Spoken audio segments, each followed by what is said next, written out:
मध्य प्रदेश में बीजेपी तकरीबन 20 साल से सत्ता में है। 2018 में बीजेपी ने नारा बुलंद किया था अब की बार 200 सीटें पार, और जीती कितनी थी 107 यानी 107 सीटें। इस बार 2023 के विधानसभा चुनावों में बीजेपी कह रही है कि अब की बार 150 सीटें पार। अब विपक्ष तो यही हमला कर रहा है कि क्या बीजेपी का कॉन्फिडेंस कम हो गया है, ये 50 सीटों का टारगेट कम क्यों कर दिया है, क्या बीजेपी डर गई है। तो आज रिमझिम के 5 पॉइंट्स में आप देखिए कि मध्य प्रदेश में बीजेपी की चुनौतियां क्या हैं। दूसरा है कि बीजेपी में अंतरकलह क्यों है, क्यों सीनियर लीडर्स आपस में लड़ रहे हैं। तीसरा है कि ताज़ा सर्वे की रिपोर्ट में क्या नतीजे सामने आ रहे हैं। चौथा है कि मध्य प्रदेश में कांग्रेस की चुनौतियां क्या है, और पांचवा है कि मध्य प्रदेश में पिछले चुनावों में आखिर क्या हुआ था। तो सबसे पहला है कि मध्य प्रदेश में बीजेपी की चुनौतियां क्या हैं। तो 3 बड़ी चुनौतियां तो यही हैं कि नेता लोग बगावत कर रहे हैं, सत्ता विरोधी लहर है शिवराज सरकार के खिलाफ, और अंदर पार्टी के अंदर बहुत सारी ऐसी लड़ाइयां हैं जिसके बारे में मैं आपको बताने वाली हूँ। मध्य प्रदेश में बीजेपी ने 39 सीटों पर प्रत्याशी घोषित कर दिए हैं। इस लिस्ट के जारी होते ही बीजेपी में बगावत का दौर जारी हो गया है। एक एक करके कई मौजूदा विधायक और पूर्व नेता पार्टी छोड़ रहे हैं। हाल ही में वीरेंद्र रघुवंशी, भंवर सिंह शेखावत और गिरिजा शंकर शर्मा ने भाजपा छोड़ दी है। पूर्व मुख्यमंत्री कैलाश जोशी के पुत्र दीपक जोशी ने भी बीजेपी से इस्तीफा दे दिया है। लगभग 20 सालों से भाजपा सत्ता में है, मुख्यमंत्री भी शिवराज सिंह है। ऐसे में जनता के बीच सत्ता विरोधी लहर भी बन चुकी है। ये बात पार्टी को भी पता चल चुकी है, क्योंकि पार्टी ने जो भी ताज़ा सर्वे कराया है उसमें ये बात सामने आई है कि इन चुनावों में शिवराज सिंह पर कम भरोसा है। और इसी का ही नतीजा है ये कि पहले हर जनविश्वास रैली का चेहरा शिवराज सिंह ही होते थे, लेकिन इस बार आला कमान ने 5 रैलियों में सबको चेहरा बनाया है। जैसे तोमर, सिंधिया, बीडी शर्मा, कैलाश विजयवर्गीय, मतलब सीएम चेहरा इस बार शिवराज तो हो जरूरी नहीं है। कार्यकर्ताओं में गुटबाजी भी चरम पर है। लगभग सभी सीटों पर हर उम्मीदवार के अपने समर्थक हैं। टिकट न मिलने पर भी सभी बगावत कर सकते हैं। पार्टी के सर्वे और फीडबैक में ये बातें सामने आ चुकी हैं। इसलिए इससे पार पाना भी एक बड़ी चुनौती बना हुआ है बीजेपी के लिए। दूसरा है कि बीजेपी में अंतरकलह क्यों है, क्यों बीजेपी के सीनियर लीडर्स कह रहे हैं कि पार्टी हमें इग्नोर कर रही है। ये समझिए आप। पूर्व सीएम उमा भारती अपनी ही पार्टी बीजेपी से नाराज हो गई। उन्होंने कहा कि मुझे जन विश्वास रैली में नहीं बुलाया गया, अब तो बुलाएंगे तो भी नहीं जाऊंगी। उन्होंने तो सिंधिया पर भी तंज कस दिया और कहा कि अगर इनके आने से सरकार बनी है तो मैंने भी तो कई सीटें जितवाई हैं। और तो और पूर्व लोकसभा स्पीकर और बीजेपी की वरिष्ठ नेता सुमित्रा महाजन भी पार्टी में अपनी नाराजगी व्यक्त करा चुकी हैं। इंदौर के एक और नेता सत्यनारायण भी बीजेपी से नाराज चल रहे हैं। एक और भी बात है कि पार्टी के नेता, बीजेपी के नेता अब तक सिंधिया समर्थकों या सिंधिया की लीडरशिप को अभी तक पूरी तरीके से अपना नहीं पाए हैं। कुछ ना कुछ खिलाफ बयान देते ही रहते हैं। सीटों पर भी इसलिए ही खींचतान चल रही है। तो ये जो इंटरनल स्पैट है बीजेपी की, इससे पार पाना एक बड़ी चुनौती है इस बार।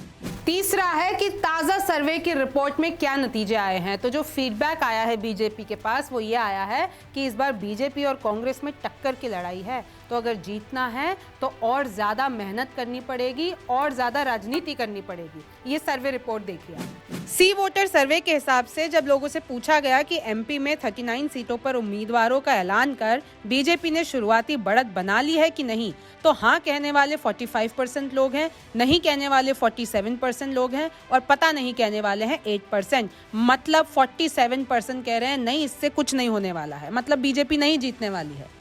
दूसरा है कि किसे कितने प्रतिशत वोट मिल सकते हैं। तो बीजेपी 44%, कांग्रेस 44%, बीएसपी 2% और अदर्स 10%। मतलब कांटे की टक्कर है बीजेपी और कांग्रेस में। एक सीट इधर से उधर हुई या 2 सीटें इधर से उधर हुई और पूरा खेल पलट जाएगा। तीसरा है कि मुख्यमंत्री की पहली पसंद कौन है। तो शिवराज 37%, कमलनाथ 36%, सिंधिया 12%, दिग्विजय 1% और अन्य 14%। तो आप इधर देखिए कि शिवराज और कमलनाथ के बीच में कांटे की टक्कर है, बस 1% का फर्क है। तो इधर भी खेल कभी भी पलट सकता है। चौथा है कि मध्य प्रदेश में कांग्रेस की आखिर क्या क्या चुनौतियां हैं। ये पॉइंटर्स मैंने आपके लिए तैयार किए हैं, ये सुनिए आप। सबसे पहला तो है कि बूथ लेवल पर कांग्रेस बीजेपी से थोड़ी कम एक्टिव है। कांग्रेस को लग रहा है कि शिवराज सरकार के खिलाफ सत्ता विरोधी लहर तो ऑलरेडी है, तो वही काफी है कांग्रेस की जीत के लिए, और बाकी कुछ करने की जरूरत ही नहीं है। जैसे हिमाचल और कर्नाटक में कांग्रेस जीत गई, वैसे उनको लग रहा है कि मध्य प्रदेश में भी जीत जाएंगे, लेकिन ऐसा जरूरी नहीं है कि हो। स्टेट ऑपोजिशन यानी मध्य प्रदेश में विपक्षी पार्टी है कांग्रेस और उसकी मेहनत कम दिख रही है। आला कमान जैसे प्रियंका गांधी, खड़गे और राहुल गांधी ने ही पूरा माहौल बना रखा है। कांग्रेस को मध्य प्रदेश में लग रहा है कि सॉफ्ट हिंदुत्व कार्ड खेलकर और बड़े वादे करके चुनावों से पहले, बड़े वचन देकर चुनावों से पहले कांग्रेस जीत जाएगी, पर ऐसा करना इतना आसान नहीं है। बीजेपी अपने आप को एमपी में काफी मजबूत कर चुकी है, सिंधिया भी उनके साथ हैं, तो ऐसे में बीजेपी को हराना इतना आसान नहीं है। कांग्रेस के लिए आम आदमी पार्टी और मायावती की बीएसपी कांग्रेस के लिए वोट कटवा साबित हो सकती है, क्योंकि बीजेपी और कांग्रेस दोनों का ही ज्यादा फोकस इस बार दलित, ओबीसी और आदिवासी लोग हैं, और मायावती की तो यूएसपी या कैटेगरी या फोकस ही रहा है दलित लोग। तो आम आदमी पार्टी और बीएसपी जितनी भी सीट जीतेंगी वो कांग्रेस का ही वोट काटेंगी, क्योंकि बीजेपी के पास अभी इनफ नंबर्स दिख रहे हैं। कांग्रेस पर लोगों का विश्वास भी कम हो गया है। वो लोग कह रहे हैं कि सत्ता नहीं संभाल पाते हैं कांग्रेस वाले। पिछली बार भी सिंधिया को नाराज कर दिया था, नतीजा ये हुआ कि वो बीजेपी में चले गए और बीजेपी सत्ता में आ गई। दिग्विजय और कमलनाथ के बीच की डिसीजन मेकिंग की भी लड़ाई है, उनकी लड़ाई किसी से छुपी नहीं है। खबरों की माने तो कांग्रेस अभी तक पहली लिस्ट इसलिए नहीं निकाल पाई है क्योंकि जो लिस्ट कमलनाथ ने तैयार करवाई थी उस लिस्ट को दिग्विजय सिंह ने अपने वीटो लगाकर दिल्ली में होल्ड करवा दिया है। वैसे जानकार तो ये भी कहते हैं कि इन लोगों के अंदर की लड़ाई है और चुनावों पे इस लड़ाई का ज्यादा फर्क नहीं पड़ता है।